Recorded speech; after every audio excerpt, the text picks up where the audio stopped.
नमस्कार. गोष्टी नात्यांच्या या सिरीजच्या अंडर आज मी तुम्हाला सांगणार आहे आमच्या आजींबद्दल आणि आमच्या घरातली जी न्यू जनरेशन आहे त्यांच्या पणजी आजींबद्दल.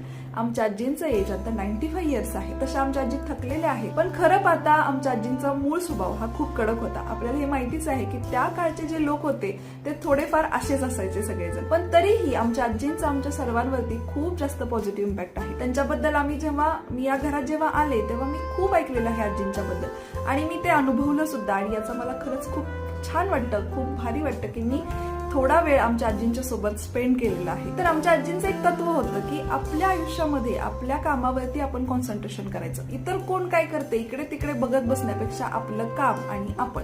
आणि दुसरी महत्वाची गोष्ट म्हणजे तुम्ही सतत कामात असायला पाहिजे, जेणेकरून तुमचं डोकं इतर कुठे सुद्धा पडणार नाही, कामावरतीच कॉन्सन्ट्रेशन राहील. खूप छान गोष्टी शिकवतात हे आपल्याला. आपण नशिबानच म्हणायला पाहिजे की अशा आजी आजोबांसोबत आपल्याला राहायला मिळालं.